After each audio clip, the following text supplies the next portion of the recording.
మైనపల్లి రోహిత్ గారికి, అదేవిధంగా చైర్మన్ రాజకీయ గారికి, అదేవిధంగా కమిషనర్ శ్రీనివాస్ రెడ్డి గారికి, అదేవిధంగా వైస్ చైర్మన్ నరేష్ గారికి, కౌన్సిలర్స్ అందరికీ పేరు పేరున నమస్కారాలు, శుభాకాంక్షలు, కంగ్రాచులేషన్. అదేవిధంగా అధికారులందరికీ, మీడియా మిత్రులందరికీ పేరు పేరున నమస్కారాలు.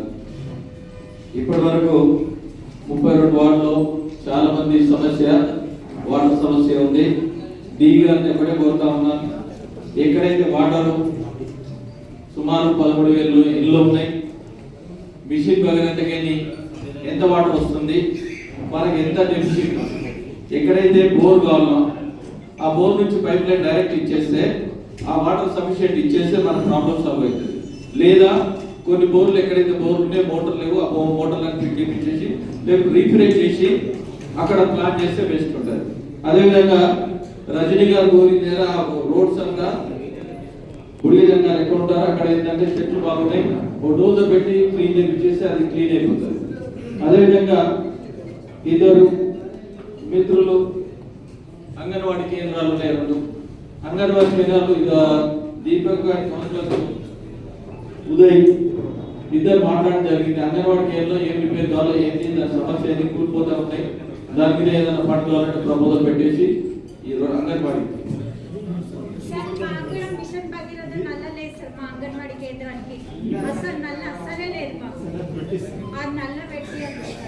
తను కూడా ఒక నల్ల పెట్టించేసి ఒకటి చిన్న ఫస్ట్ ఏంటంటే ప్యాచ్ వర్క్ ఏదన్నా ప్యాచ్ వర్క్ కంప్లీట్ చేసేయండి. అంగన్వాడీ ఏదైనా అవసరం లెటర్ అయితే లెటర్ కలెక్టర్ పెట్టేసి దాన్ని బట్టి ప్రపోజల్ పెడతాం. అదేవిధంగా ముస్లిం భవన్ ఉంది, అక్కడ వాళ్ళు కంప్యూటర్ నేర్పిస్తానే ఇలా హుసేన్ కౌన్సిలర్ ఆమె తను చెప్పడం జరిగింది మంచిగా. ఎందుకంటే చాలా మంది అన్ఎడ్యుకేటెడ్స్ ఎవరైతే ఉన్నారో ఎడ్యుకేషన్ లో వేరే దాన్ని పట్టకుండా కంప్యూటర్ ట్రైనింగ్ పెట్టిస్తున్నారు. వాళ్ళు అది కూడా ఏదైనా అవసరం ఉంటే దాన్ని రిపేర్ చేపిస్తే చాలా బాగుంటుంది. అదేవిధంగా వీధి లైట్లు ఎక్కడైతే లైట్స్ ఎక్కడైతే ఉన్నాయో లైట్స్ ఎక్కడ కనెక్షన్ లేదా మనం పోలేయాలా ఏం చేయాలా, వీధి లైట్స్ ఒకటి, వాటర్ ఒకటి. ఈ వీధి లైట్స్ లేకపోతే చాలా మంది ఏంటంటే దొంగతనాలు అయితే ఆడపిల్లలు రావాలంటే ఇబ్బంది పడుతూ ఉంటారు. ఈ విధంగా మనకు ప్రపోజల్ ఉంటుంది. దాని వీధి లైట్స్ ఎక్కడైతే ఉన్నాయో సెంట్రల్ గవర్నమెంట్ ఎల్ఈడి లైట్స్ వస్తూ ఉన్నాయి, లైట్స్ కావాలంటే మళ్ళీ ఒకటి పెట్టేసేయండి, అది తీసుకుందాం. అదేవిధంగా మొన్న మనకు 18 కోట్లు కూడా రావడం జరిగింది. ఆ టెండర్స్ ఏమున్నాయి వాళ్ళందరూ కూర్చోబెట్టేసి డిస్కషన్ ఎక్కడ నీడ్ ఏదైతే అవసరం ఉందో దాన్ని ప్లాన్ చేసుకొని ప్రపోజల్ చేసుకొని ముందుకు పోవాలి. అదేవిధంగా సుమారు మనకు 6.5 కోట్లు ట్యాక్స్ వస్తూ ఉన్నది. అదేవిధంగా మున్సిపల్ బిల్డింగ్స్ ఏవైతే ఉన్నాయో, మున్సిపల్ జాగా ఏదైతే ఉందో గతంలో ఏదైతే రెంట్కి ఇచ్చిందో బాగా పెరిగిపోయింది.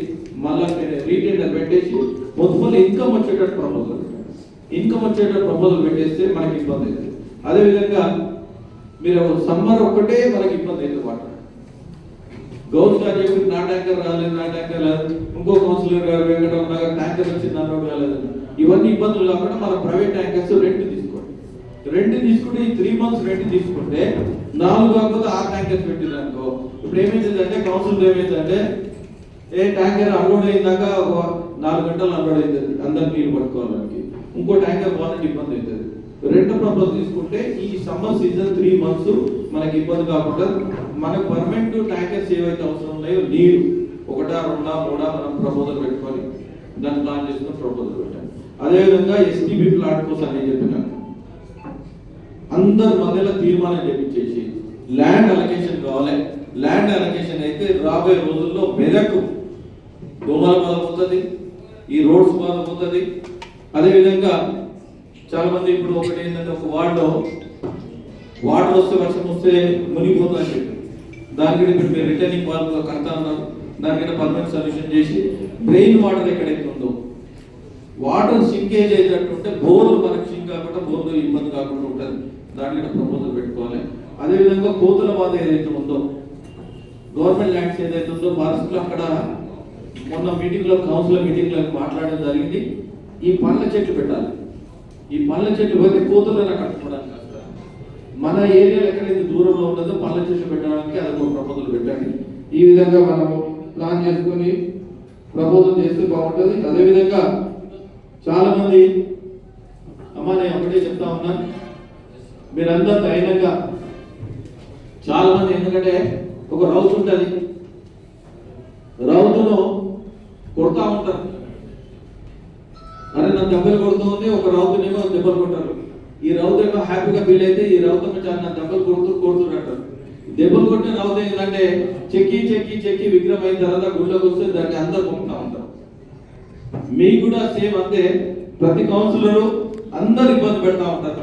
ఎంతో ఓపిక అంటే అంత ఓపికతో నుండి వాళ్ళ సమస్య ఏముంది, ఎవరి దగ్గర పోయి సమస్య మన ప్రాబ్లం సాల్వ్ చేయాలి, ఆ సమస్య ప్రాబ్లం చేసినప్పుడు రాబోయే రోజుల్లో ఎదగడానికి ఆస్కారం ఉంటుంది.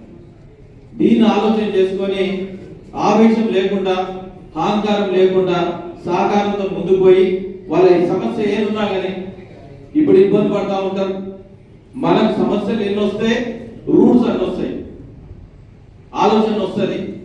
చాలా ఇబ్బంది పెట్టినా కానీ ఎవరు తెరవాలి, ఎమ్మెల్యే గారు రోహిత్ గారు ఫోన్లు ఎత్తలేరు, అంజిరెడ్డి గారు ఫోన్లు ఎత్తలేరు, ఇంకోరు ఫోన్లు ఎత్తలేరు. అవసరమైతే ఇంటికి పోదాం, ఎమ్మెల్యే గారి ఇంటికి పోదాం, ఎమ్మెల్సీ గారి ఇంటికి పోదాం. ఇంటికి పోయిన తర్వాత పని చేయించారు అనుకో, వాళ్ళకి చాలా హ్యాపీగా ఫీల్ అవుతారు. దాన్ని దృష్టిలో పెట్టుకొని మనం అందరం పని చేపిస్తే రాబోయే రోజుల్లో మీకు చాలా ఎదగడానికి ఆస్కారం ఉంటుంది. ఇంకొకటి అన్నిటికైనా సమస్య ఏంటంటే అందరూ సమస్యలు తీసుకొస్తా ఉంటారు. సమస్యలు ఏ విధంగా ప్రపోజల్ చేయాలి. ఇంతమంది డిపార్ట్మెంట్ లో ఉన్నారు. ఇప్పుడే డిపార్ట్మెంట్ ప్రతి ఒక్క డిపార్ట్మెంట్ ఒక షీట్ తయారు చేసి కౌన్సిలర్ కమిషనర్ షీట్ తయారు చేసి ప్రతి ఒక్క కౌన్సిలర్ తీయండి. వీళ్ళ ఫోన్ నంబర్స్ అందరూ వాళ్ళకి ఫోన్ ఇవ్వండి. ఫోన్ చేసి ఫోన్ నంబర్ ఫిల్ చేసుకోమని చెప్పండి. వీళ్ళు ఎప్పుడు ఫోన్ చేసినా కానీ వాళ్ళు ఫోన్ చేసి లేపాలి.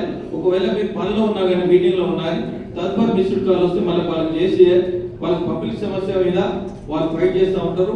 వాళ్ళకి ఫైట్ చేసినప్పుడు వాళ్ళకు సమస్య అక్కడక్కడ ప్రపోజల్ చేస్తూ ఉంటారు. అన్నిటికన్నా ముఖ్యం ఏంటంటే electricity department. Electricity department rules ప్రకారం ఏంటంటే 18 years ఏది సిమెంట్ పోల్ అయినా వైర్ కండక్టర్ వైర్స్ అయినా చేంజ్ చేయాలి. మన గవర్నమెంట్ ఇప్పుడు చేంజ్ చేస్తలేరు. అదే విధంగా రాబోయే రోజుల్లో ఏంటంటే కొత్త ఇల్లు కట్టుకున్నాం, చాలా మంది ట్రాన్స్ఫర్లకు రాలేదు. ట్రాన్స్ఫర్ వాళ్ళ కోసానికి వాళ్ళని ఇబ్బంది పెడతారు. 3 లక్షలు 4 లక్షలు ట్రాన్స్ఫర్. కామన్ గా ట్రాన్స్ఫర్ పెట్టేటట్టు వాళ్ళు ఎవరైతే కౌన్సిల్ లెటర్ ఇస్తే వాళ్ళకి కూడా లెటర్ ఇప్పించేసి అవసరమైతే మేము కూడా ఫోన్ చేస్తాం, పైన ఎస్సీ దాకా ఫోన్ చేసి వాళ్ళకి ట్రాన్స్ఫర్ ఇప్పిస్తే అందరికి కంబైన్ ఖాళీ లేక ఉంటుంది. ప్రపోజల్ చేయండి. అదేవిధంగా ఎంపీడబ్ల్యూ వర్కర్స్ ఏదైతే ఉందో దాన్ని ఏ విధంగా ఇంక్రీజ్ చేయాలి. 2011 సెన్సస్ ప్రకారం ఉంది. ఇప్పుడు 2026 నడుస్తా ఉంది. 11 సెన్సస్ ప్రకారం చాలా మంది వర్కర్స్ మనం తక్కువ తీసుకున్నాం. దాన్ని ఎక్కువ తీసుకొని అన్నిటికన్నా శానిటేషన్ వాళ్ళకి ఇబ్బంది అవుతుంది. ఇప్పుడు చెప్పారు ఒక కౌన్సిలర్, సార్ మా దాంట్లో ఉన్న ఎవరైతే శానిటేషన్ వర్కర్ ఉందో రిటైర్డ్ అయిపోయారు, మా దగ్గర కనీసం 3 నెలలు ఊడలేక అన్నారు. మరి ఊడలేక ఉన్నప్పుడు కౌన్సిలర్ ఏం చేయగలుగుతారు? మీ మీదే పడతారు. మీరు వర్కర్స్ ఇంక్రీజ్ చేయండి. ఇంక్రీజ్ చేసి వేరే పట్టుకెళ్ళిన వాళ్ళకి ఇంక్రీజ్ చేసి వాళ్ళకి శాలరీ ఇచ్చేస్తే వాళ్ళకి ఇబ్బంది లేకుండా ఉంటుంది. మోస్ట్ ఇంపార్టెంట్ అంటే ప్రతి కౌన్సిలర్ అన్నింటినే లేదా అరే కాజాలజీ కైసరే ఇంత కదా ఏం చేస్తారు కౌన్సిలర్? చాలా ఇబ్బంది పడతా ఉంటారు. అది ఇబ్బంది కాకుండా వాళ్ళకి అటాచ్ చేసుకుంటారు. 32 మంది కౌన్సిలర్స్ ఉన్నారు. వాళ్ళ ఒక్కొక్కరు మనకు వాడుకు పెట్టేస్తే మనకి ఏంటంటే క్లీనింగ్ అండ్ గ్రీనింగ్ ఉంటుంది.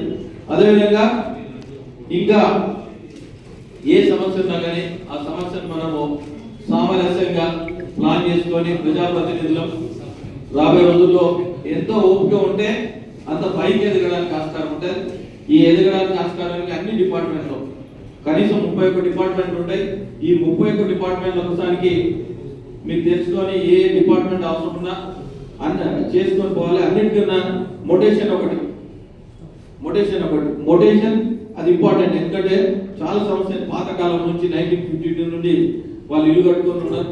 వాళ్ళ ఏ విధంగా మర్మరాలకు ఇవ్వాలి ఆ మొటేషన్ వాళ్ళకి క్లియరెన్స్ చేసుకుంటే బ్యాంక్ లో తీసుకొని ఉంటుంది. గతంలో ఏంటంటే చిన్న పుష్ చేసుకుంటుంటే ఆ బ్యాంక్ లో తీసుకురాకుంటుంది. అన్నిటికన్నా ముఖ్యమైనదంటే మీ అందరు కోరేది ఏంటంటే మీ వార్డులో ఎవరన్నా 32 years పైన ఉన్న 32 years పైన ఉన్న వాళ్ళందరికీ గతంలో ఆరోగ్యశ్రీ ఉంటే ఇప్పుడు ఆయుష్మాన్ భారత్ వచ్చింది. ఈ ఆయుష్మాన్ భారత్ లో ఎవరైతే మెడికల్ డిపార్ట్మెంట్ సిస్టర్ ఉంటుందో సిస్టర్ అంగన్వాడీ ఇద్దరికి అటాచ్ చేసి వాళ్ళందరినీ ఓటీపీ వస్తుంది. ఓటీపీ వచ్చిన తర్వాత ఆయుష్మాన్ భారత్ లో ఇంప్లిమెంట్ చేస్తే వాళ్ళందరికీ మీరు ఆరోగ్యశ్రీలో ఏదైతే ఉందో 5 lakhs ఇన్సూరెన్స్ వస్తుంది. దాన్ని ప్లాన్ చేయాలి.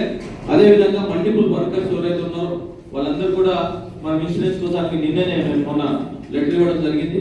వాళ్ళకి 30 lakhs రూపీస్ ఇన్సూరెన్స్. ఎందుకంటే ఆ బోర్లు ఏదైతే తీయడానికి వస్తారో ఆ తీయడానికి వచ్చినప్పుడు ఏదైనా అన్ఎక్స్పెక్టెడ్ గా ఆ డ్రైనేజ్ లో పడి చనిపోతే కూడా వాళ్ళకి 30 lakhs కూడా మన వివేక్ గారు కూడా లెటర్ ఇచ్చినాం. ఆ జీవో కాపీ కూడా తెప్పిస్తారు. జీవో కాపీ ఎందుకంటే గవర్నమెంట్ జీవో కాపీ తెప్పిస్తే వాళ్ళందరికీ ఇబ్బంది కాకుండా ఆ ప్రపోజల్ కూడా మనం ప్లాన్ చేసుకోవాలి. అన్నిటికన్నా ప్లానింగ్ అనేది ఏంటంటే ఈ మున్సిపల్ అయితే క్లీన్ అండ్ గ్రీన్ శానిటేషన్ ఇవి రెండు చేస్తే దోమల వల్ల ఇవన్నీ పోతాయి. దాని మీద మనం దృష్టి సాధించి ముందుకు పోవాలి. అదేవిధంగా మీ అందరికీ శుభాకాంక్షలు తెలియజేస్తూ ఏది అవసరం ఉన్నా ఎమ్మెల్యే గారు ఉన్నారు, ఎమ్మెల్సీ గారు ఉన్నారు, ఎంపీ గారు ఉన్నారు.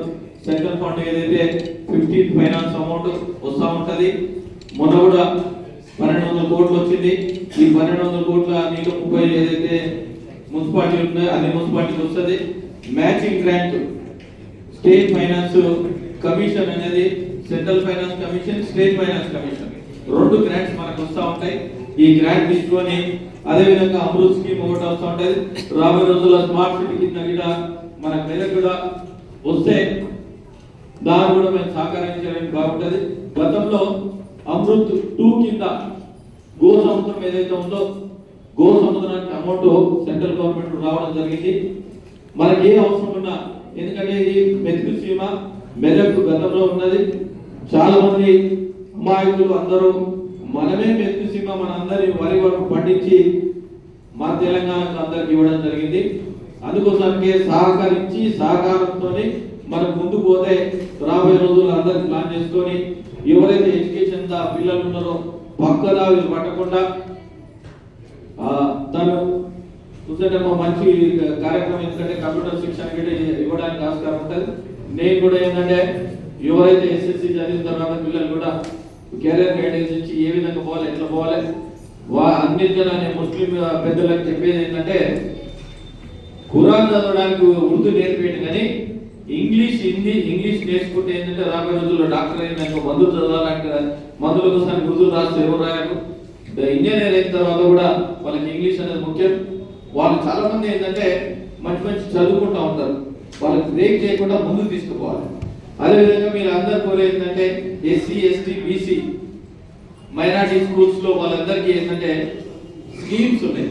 ఆ స్కీమ్స్ లో ఏ విధంగా పోవాలి, సెంట్రల్ స్కీమ్స్ ఏమున్నాయి. సెంట్రల్ స్కీమ్స్ ఏమైందంటే ముద్రా లోన్ ఉన్నది. ఎవరైనా ఇండస్ట్రీస్కి పోవాలి,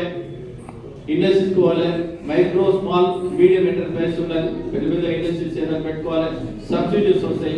అదేవిధంగా రైతుల దాంట్లో సబ్సిడీస్ వస్తాయి, షీట్స్ ఏవైతే వస్తాయి సబ్సిడీలు వస్తాయి. ఇవన్నీ అధికార సహకారంతో మీ దాంట్లో ఎవరైతే అవసరం ఉందో సెంట్రల్ అండ్ స్టేట్ గవర్నమెంట్ లో ఏది అవసరం ఉన్నా మనం పనిచేపించేసి అధికారులను తీసుకుపోయి అవసరమైతే మేము సహకరించడానికి మేము ముందున్నాం. వాళ్ళందరికీ సహకరించి మీరు పని చేయాలని మీరు అందరూ కోరుతూ మళ్ళీ మీ అందరు గెలిచిన వాళ్ళందరికీ ప్రతి ఒక్కరికి శుభాకాంక్షలు తెలియజేస్తూ ఎప్పుడు ఏ అవసరం ఉన్నా నేను ఆర్సీపురంలో ఉంటాను. నా నంబర్ కూడా తీసుకోండి, మీకు ఇబ్బంది లేదు. 98480